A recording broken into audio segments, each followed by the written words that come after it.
Hello, my name is John Ratfelders, and for this week's post, I'll be discussing the importance of the Quaker Church, or also known as the Religious Society of Friends. The Quakers arrived around the mid 17th century within colonial America, specifically in the Massachusetts Bay Colony, but eventually found their way to current day Pennsylvania in 1681 after William Penn was granted the land by the King of England to pay off debt. The Quaker Church of early America is looked back on as a much more liberal church when compared to other denominations, such as the Puritans, who they had regular run ins with that usually ended negatively for the Quakers.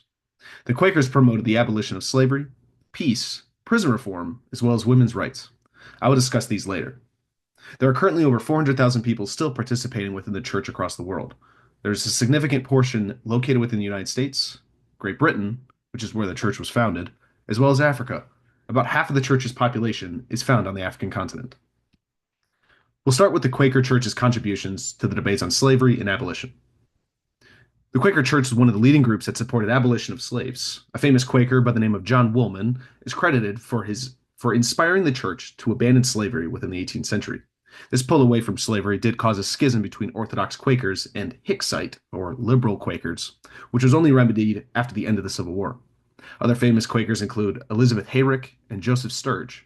These two were instrumental in the passage of the Slave Trade Act of 1807, which prohibited Americans from partaking in the slave trade. The church's devotion to abolition would eventually turn into a devotion into the civil rights movement, which they had a significant part in. On the right, you can see a picture of John Woolman. Next, we'll get into the Quakers' famous relationship with pacifism and nonviolence. The Quakers' relationship with peace is directly related to the belief of God's inner light being present within each person. Quakers believe that due to this light being in everyone, you can't justify harm against one another because that would be harming a manifestation of God. These strong feelings toward peace have sometimes gotten members in trouble for refusing military service, but has also given the church a great position in war mediation and peace efforts. If there is a conflict, either nationally or globally, there's probably a Quaker speaking against it. In addition to that, Quakers were some of the first people to promote nonviolent protest, which are more commonly associated with Gandhi's efforts in India, as well as Martin Luther King. Now we'll discuss prison reform. Because of the inner light I touched on before, the Quakers began the change to a less brutal form of punishment when it came to criminals. The Quakers believed in the idea of penitence, which means the action of feeling or showing sorrow and regret for having done wrong. This is where we get the word for penitentiary.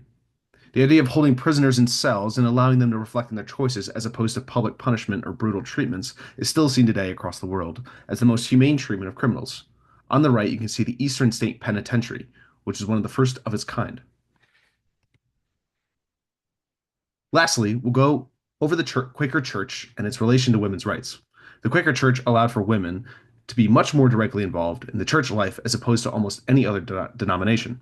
One of the most famous Quaker women is Margaret Fell. She was known as the mother of Quakerism and was credited for her leadership and writings within the church.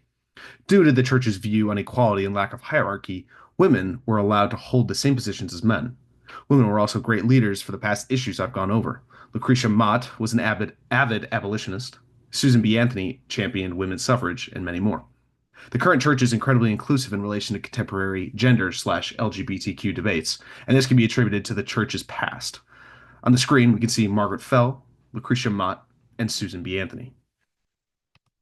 In conclusion, we can see that the Quaker Church of America was very much ahead of its time and set the foundations for future reforms across several issues, both across America, but as well as the world.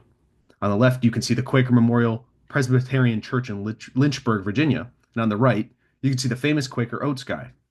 A last fun fact, the Quaker Oats guy is not William Penn, nor is he based on any real figure, but he is called Larry within the company.